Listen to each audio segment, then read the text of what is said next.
Luckily, GM sells these frame sections. I just cut straight down on both sides.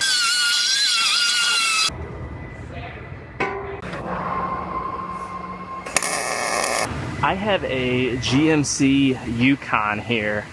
This one is actually going to be getting a new front frame section. It got hit down low in the bumper, bent up these brackets, which are not that big of a deal. But the problem is it somehow caught these pieces on the bottom and almost tore them off. You can see how it's torn out right here. This one's not as bad. This one's the worst. And as stout as these frames are, trying to get that to come back and straighten out, being high strength steel that they are, it just wouldn't happen. Luckily, GM sells these frame sections, and these are actually pretty straightforward and simple to do. It comes with a sleeve made in it. So once I measure this out and make my cut, I just cut straight down on both sides, get this piece off, and this new section will actually slide inside the existing frame, and I'll weld all the way around once I get it measured out and sitting right where it's supposed to. They even sell these with instructions, but it's pretty straightforward. So they have a bunch of different ways you could measure this out to find out where exactly to cut.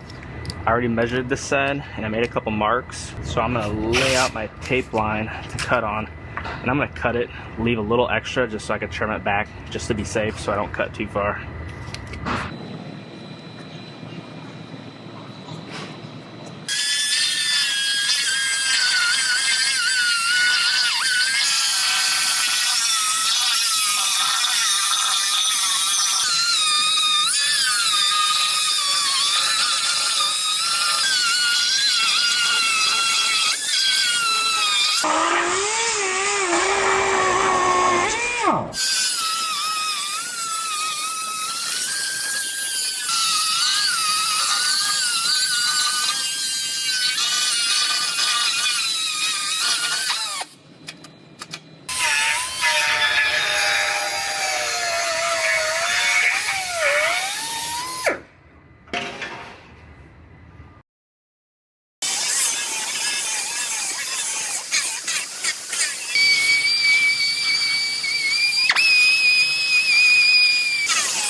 So I have this frame piece just sitting up in place right now, and I'm gonna use our measuring system, and first I'm gonna go ahead and match this to the vehicle. So I will go to 5 points in the center section of the vehicle, and that'll match the system to the car. Then I'll be able to go to the front of the vehicle and measure that new frame section. Now I can come up to the front of the vehicle and I'll see exactly where this frame piece is sitting. I'm pretty confident I'm gonna have to trim the car back just a little bit because I think it's gonna be a little too far forward because I cut it a little long. But it's better to cut it long than too short.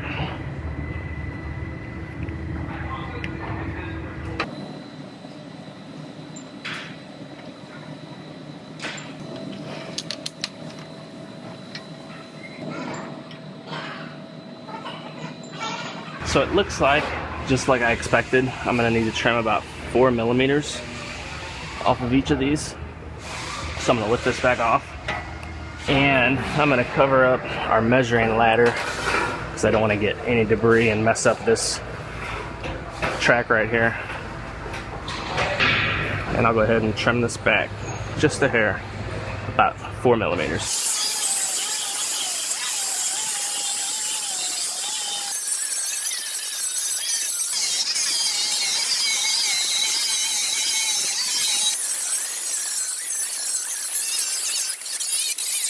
see here that I put a 45-degree bevel on the end of the frame rails as well as on the new piece.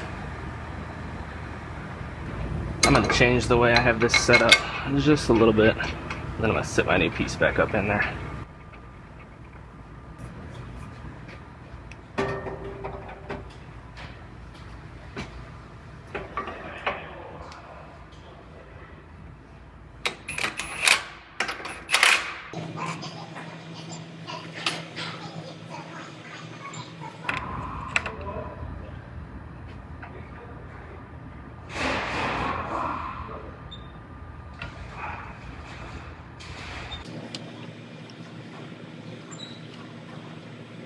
I have this one measuring out perfectly, so I'm going to go ahead and I'm going to put some tack welds around each side just to lock it in place.